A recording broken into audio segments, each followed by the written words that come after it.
clarté et de la maîtrise de soi. L'autre est une quête vide, une course après une validation éphémère. Ceux qui veulent impressionner finissent par ne plus inspirer que du mépris. Ceux qui se contentent d'incarner une valeur sans artifice deviennent des références. Épictète disait « Celui qui cherche à être admiré devient esclave de ceux qui le jugent. Celui qui vit selon ses principes devient libre. » Il y a dans cette phrase une vérité implacable. Plus vous cherchez à être reconnu, plus vous donnez aux autres le pouvoir de vous valider ou de vous rejeter. Regardez ceux qui cherchent à tout prix à prouver leur valeur. Ils parlent trop, en font trop, multiplient les démonstrations inutiles. Mais ce qui est évident n'impressionne jamais. Ce qui impressionne, c'est ce qui se passe sans effort visible, ce qui émane naturellement. Imaginez un grand fauve dans la savane. Il ne rugit pas pour prouver qu'il est un prédateur. Il marche, il observe, il agit seulement quand c'est nécessaire. Ce n'est pas la démonstration de force qui impose le respect, c'est la certitude silencieuse de la puissance contenue. Ce principe s'applique dans tous les domaines. Un homme ou une femme qui parle constamment de ses succès trahit un manque de profondeur. Celui qui agit, qui construit, qui avance sans chercher l'approbation, inspire sans même essayer. L'admiration réelle naît dans le silence et la maîtrise. Les stoïciens vivaient selon cette loi. Ils n'avaient pas besoin d'expliquer leur philosophie bruyamment. Ils l'incarnaient. Ils savaient que les discours sont vides s'ils ne sont pas appuyés par des actes. Ce que vous faites en dit plus long que ce que vous dites. Ce que vous êtes suffit. Celui qui veut impressionner devient un divertissement. Celui qui maîtrise son être devient un modèle. Soyez un modèle. Laissez les autres essayer d'impressionner. Poursuivons avec le 7e principe. Ne dépendez de personne pour exister. Il y a ceux qui puisent leur force en eux-mêmes et avancent sans attendre la permission du monde. Et il y a ceux qui existent à travers les regards, les attentes et les validations extérieures. Être perçu comme un luxe, c'est être complet par soi-même, sans jamais dépendre de l'approbation ou de la présence des autres pour se sentir entier. Les stoïciens enseignaient que l'homme libre est celui qui ne place pas son bonheur entre les mains d'autrui.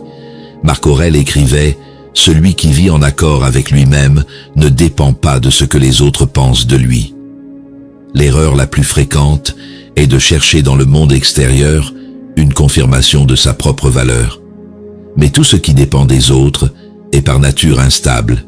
Imaginez une personne qui cherche désespérément à être incluse, aimée, reconnue. Elle se plie aux attentes, change son comportement pour plaire, redoute l'indifférence comme une condamnation. Mais plus elle se rend dépendante de cette validation, plus elle devient interchangeable. Car ce qui dépend trop d'autrui finit par perdre tout attrait. Regardez ceux qui sont admirés et respectés. Ils ne demandent pas l'attention, ils la reçoivent. Ils ne réclament pas la fidélité, elle s'impose d'elle-même. Parce qu'ils existent pleinement, qu'ils soient seuls ou entourés. Leur présence est un choix, pas un besoin. Un esprit rare et précieux ne se définit pas par l'opinion des autres. Il avance, il construit, il évolue, avec ou sans regard posé sur lui. C'est cette indépendance qui crée une aura magnétique. Les personnes les plus désirées sont celles qui n'ont pas besoin d'être désirées pour exister.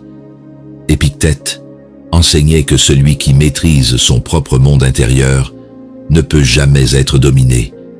Laissez les autres courir après l'approbation. Vous, soyez le centre de gravité de votre propre existence. Ne cherchez pas à être validé. Soyez.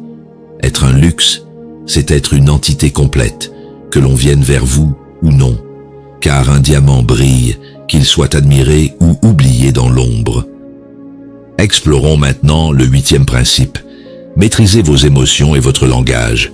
Celui qui se laisse emporter par ses émotions perd immédiatement en valeur. Il devient prévisible, manipulable, facile à déstabiliser. Être perçu comme un luxe, c'est incarner une sérénité et une maîtrise qui ne vacillent jamais, quelles que soient les circonstances. Marc Aurèle disait Celui qui se laisse troubler par ses émotions est un esclave déguisé en homme libre. L'homme ou la femme rare sait que les réactions impulsives révèlent une fragilité. Il sait que les mots, une fois prononcés, ne peuvent être repris. Regardez ceux qui attirent le plus de respect. Ce ne sont pas ceux qui explosent à la moindre contrariété, ni ceux qui répondent à toutes les provocations. Ce sont ceux qui gardent le contrôle, dont la parole est mesurée, dont le silence est plus éloquent que les cris. Imaginez un duel.